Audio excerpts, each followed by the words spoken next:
Welcome back to another episode of my trading vlog, where 80% of my views come from returning subscribers. If that's you, hit the thumbs up. If not, consider subscribing. Today, we found more downside. I was expecting another low. We got it in pre-market, and then we found ourselves in a broadening pattern that had an upward bias, and there was actually an impulse wave right here. It started at around 8:10, that's Pacific time, and we saw the RSI push into overbought a couple of different times. Easily impulse wave. We saw a partial decline in this ascending broadening wedge or reverse triangle, and from here I was able to correctly identify a flag, and off to the races we went, pushing above 393. And there was a couple of times here where I was like, watch out, we might come down and test, but nope, we just kept rising, and that's fine. Early on, when I was thinking that we'd dip lower, I thought we might come down to 37, but it was pretty clear that we bounced off of 389, that bearish reversal. Again, these are really good levels that I'm putting down. They're fantastic. And you can see how the price is moving through them pretty cleanly. So SPY had a pretty good day today, pushing higher. Let's go to AMC. Pretty flat. I'm going to go to the hourly time frame here, and we'll zoom in. You're going to see that this downtrend broke, but that's a wave 4 tendency to break that downtrend. Typically, wave 3 had its own channel, and so wave 4 seems to push through that, and then 5 tops or bottoms, it reaches the extreme. I think what I want to point out here or draw attention to is that we did have this target reached at 161.8% extension of the initial impulse, coming down off of the high we found after GME reported positive earnings, and since the price has been pretty flat, I'm calling this possibly wave 2 of 5 heading lower. It could all be part of wave 4 of an impulse heading lower. I'll be correcting this count or putting up some more alternate counts here, because it looks like we might have a volume signal here from the day after GME released earnings, and now we're in a decreasing volume trend, and the price is just grinding sideways pretty listlessly, directionless. Ape came down, found support at 120, giving us point A. We're looking for point B. It could be that point that this is done. I'm kind of expecting this downtrend to break, and that point B will be a little higher, coming up to 209 possibly, before finding more downside, heading down to C, forming another ABC wave, heading lower, kind of mirror the one that preceded it. From there, we'll start to talk about reversals. Checking in on GameStop. Yes, beautiful flag, and guess what? That upper trend line has been broken. I think I drew that flag on like the 15 minute. Okay, maybe it was the 1 minute. You can see how as I move into smaller time frames, I get more definition in the price, more highs and lows. So that's kind of why those trend lines seem to be fitting better on a smaller time frame.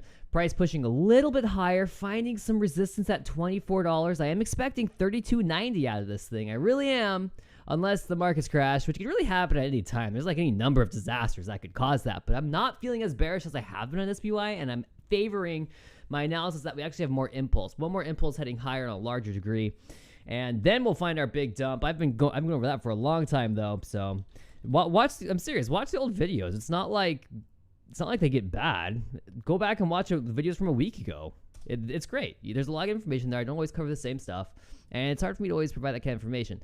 I'm really doing this to vlog more than anything else. Just remember that. So I'm trying to make these videos so they age well. So I go over the same symbols. I try to keep the narrative kind of consistent and follow up with those previous thoughts. And so sometimes it's good to go back and watch some of the older videos so you kind of get where I'm going with all this. Anyway, so PLBY finding a fantastic inverted head and shoulder pattern, breaking a downtrend, now finding ourselves in a new uptrend. Here's a good example again of a trend shown on a smaller time frame.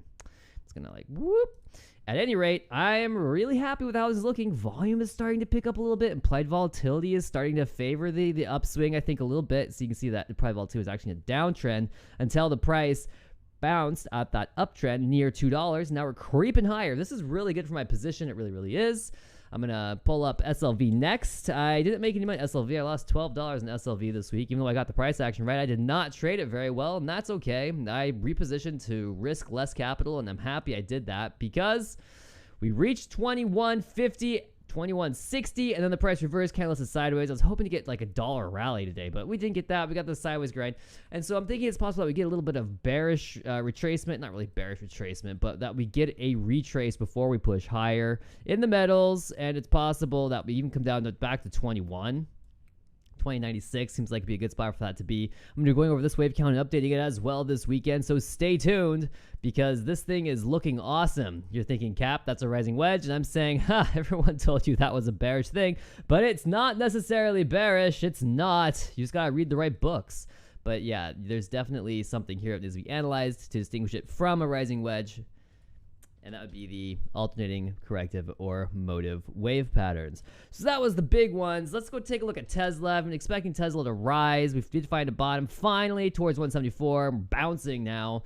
It looks like we might have finished a three-wave correction. It just depends. If we get below that price level 3 at 185.09, then I'd be calling bearish reversal. Otherwise, I'm thinking that we're still in this motive wave heading up towards 214. That'd be a great spot to find a double top. Again, I'm looking for those impulses heading higher just to top us out. And Apple is forming a fantastic motive wave as well. I called it. I said it's ready to run. It's running. There it goes. It looks beautiful, doesn't it? We had that partial decline, that right angle descending broadening formation, and then we had this nice little bull flag, and boom, we're up. Here's the thing, is this could all be part of a 5-wave structure. That's part of a 3-wave structure that's correcting the 5-wave motive wave that preceded it. It could also be wave C in an ABC correction. So there's a lot going on here. And again, I'm thinking it's signaling that we're going to finish an impulse higher before we top out, and then we start the bear market. So these tickers are at least moving pretty much right on the money.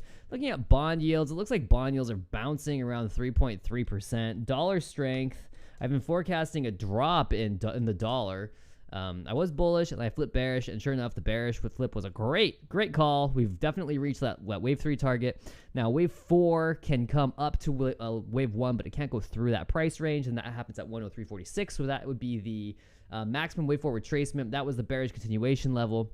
Now it's the bullish reversal level because of how important the end of that first impulse is. What we're going to see is probably a bounce at that level and a push lower, I would suppose. It's risen enough that we could just start seeing it drop. Wow, that's too close. Look at that. Let's shrink that down a little bit. There we are. And looking for wave 5 to come down to 101.083 and then start to rise again. And that would be a nice double bottom. In the dollar, I'm just going to say it. Dollar drops, equities go up, and then it all reverses. Everything turns around. Metals fly. Let's take a look at Bitcoin too. I don't want to leave out Bitcoin because I know that I'm trying to get some analysis going on Bitcoin. I called this broadening top really well. It's really a megaphone. This cross from the top of the pattern to the bottom of the pattern was a very easy forecast for me to make. We then bounced all the way up. I said we're going to look for a partial rise. Didn't get it. Got a strong motive wave heading higher. And now it's looking like we're ready to explode. This could be building into a big thing, a big third wave extension, which could lead up to like 35,000. But at the same time, this could also be an ABC structure where we've probably found the top if that's the case. Bearish reversal is now occurring not at 25,000. I'm going to raise that level up to about 26,000. So that's good, but it also means that it looks like the price might be easier to push down than to rise. And I'm seeing the price do a funny valley through here. I can see Bitcoin reversing, implied volatility spiking. Sometimes that can be a clue right in the middle of a pattern. Right here, see that big old spike? That might be a reversal cue. Implied volatility is weird.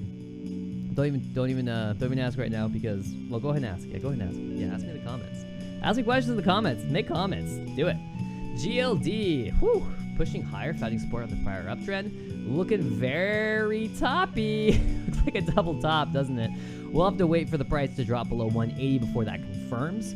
Otherwise, this could be an ABC flat and the price pushes higher. You're going to notice that a lot of the Bukowski chart patterns on Elliott wave, they are hand in hand because guess what? That's where Bukowski got the chart patterns. He got them from Elliott wave studies.